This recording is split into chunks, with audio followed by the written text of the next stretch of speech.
तुम्ही पण जर हातात किंवा पायात काळा धागा बांधत असाल तर सावधान, ही एक चूक महागात पडू शकते.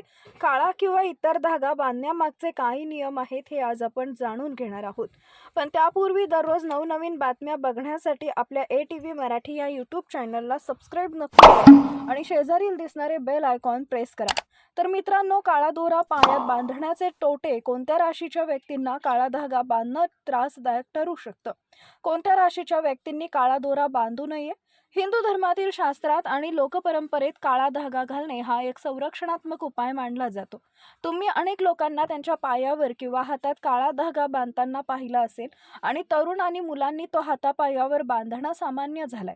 काळा धागा घातल्यानं शांती मिळते आणि वाईट नजर, शनी आणि राहू यांचे दुष्परिणाम यांसारख्या नकारात्मक शक्ती दूर होतात असं मानलं जातं. तथापि याचा प्रत्येकावर सकारात्मक परिणाम होतोच असं नाही. काळा धागा घालणं काही लोकांसाठी फायदेशीर ठरू शकते तर काहींसाठी हानिकारक ठरू शकते. आज आम्ही तुम्हाला अशा राशींबद्दल सांगणार आहोत ज्यांनी चुकूनही काळा धागा घालणं टाळलं पाहिजे. ज्योतिषाचार्य आनंद पाठक यांनी याबाबत सविस्तर माहिती दिली आहे. वाईट नजरेपासून मुक्तता. काळा धागा घातल्यानं वाईट नजरेपासून संरक्षण होतं. खरं तर काळा रंग नकारात्मक ऊर्जा शोषून घेण्याची क्षमता ठेवतो, म्हणून काळा धागा वाईट नजरेपासून, मत्सरापासून आणि अज्ञात मानसिक शक्तीपासून संरक्षण करतो. काळा धागा घालणं विशेषतः मुलांसाठी आणि कमकुवत चंद्र असलेल्यांसाठी फायदेशीर मानलं जातं. ग्रहांच्या अशुभ प्रभावातून मुक्तता.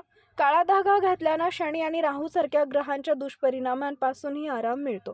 जेव्हा तुम्ही काळा धागा घालता तेव्हा तुमच्या कुंडलीत शनी आणि राहूची स्थिती मजबूत होते आणि त्यामुळे शुभ परिणाम मिळतात. ज्योतिषशास्त्रात काळा रंग प्रामुख्याने शनी आणि राहूशी संबंधित आहे, म्हणून तो शनीच्या अडथळ्यांपासून, विलंबापासून आणि भीतींपासून आराम मिळतो. राहूचा गोंधळ आणि अचानक होणारे नुकसान कमी होते.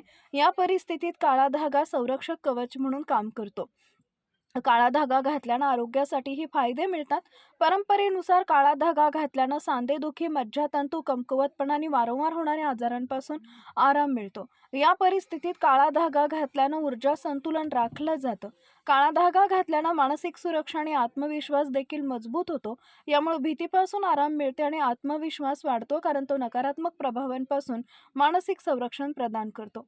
पुरुषांसाठी काळा धागा नेहमी उजव्या बाजूला आणि महिलांसाठी डाव्या बाजूला, हातावर असो किंवा पायावर असो घालावा. शनिवारी काळा धागा घालणं शुभ मानलं जातं आणि काळा धागा घालताना शनी मंत्राचा जप करावा.